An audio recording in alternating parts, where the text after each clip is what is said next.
Alright, quick housekeeping before we start. If you're wondering why this doesn't sound like Nadia today, you're not imagining things. She's not hosting this one. End of year energy. History hangover. You know how it is. No panic, RearView TV is still intact. So today, you're stuck with me, Fixelbin, guiding us through a story that's so missing from the textbooks. It feels like it was deliberately misplaced. Alright, let's get into it. When people think of Black history outside Africa, they usually imagine chains, plantations, and suffering. But what if I told you that Africans ruled parts of India for centuries? Not as servants, not as slaves, but as kings, generals, admirals, and state builders. And no, this isn't a Netflix pitch. This is documented history. Welcome to RearView TV, where we look backwards to understand how the world really moved. Long before the transatlantic slave trade, Africans were already global. For over 1,000 years, East Africans sailed the Indian Ocean. Ethiopia, Sudan, Somalia, the Swahili coast. They traded with Arabia, Persia, and India. These Africans were known as Habshis or Siddis. And here's the first lie we need to correct. They didn't arrive in India as powerless people. They arrived as sailors, mercenaries, elite bodyguards, military specialists. In medieval India, Africans had a reputation. Strong, disciplined, loyal. And those qualities opened doors. Indian rulers, Muslim and Hindu, recruited African warriors in large numbers. But something unusual happened. These Africans didn't just serve power. They rose into it. Some became generals, governors, naval commanders, and eventually, kings. This wasn't charity. This was competence. And the most powerful of them all was a man named Malik Ambar. Malik Ambar was born in Ethiopia in the 1500s. As a child, he was enslaved and sold multiple times. By every rule of history, his story should have ended there. Instead, it had barely begun.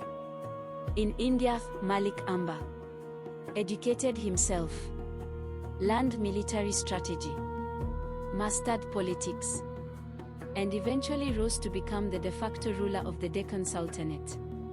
Let me be clear. This African man was running a state in India.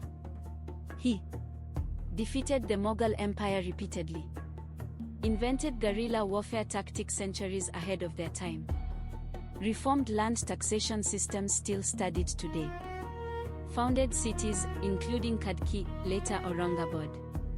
The Mughal emperors hated him. One Mughal ruler even commissioned paintings mocking Malik Ambar. Because that's what people do when they can't defeat you. An African former slave, outsmarting one of the most powerful empires on earth. That alone should be in every history book. But it isn't. Now let's talk about Janjira Fort. Off the western coast of India stands a sea fortress. Unconquered, never fallen. For over 300 years, it was ruled by African kings, the Siddis of Janjira. Facts. The Portuguese failed to take it. The Dutch failed. The British failed. Regional Indian empires failed. European navies could not defeat Africans in India. Let that sit.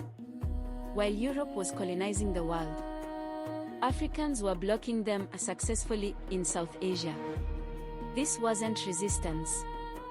This was rule. This wasn't just one man. This wasn't an accident. There were African royal families, African admirals, African queens, African courts, They married locally, governed locally, built states, and for centuries, they were accepted as legitimate rulers. Until colonial narratives arrived. Because this story destroys three myths. Africans only appear outside Africa as slaves. Africans never ruled non-African lands.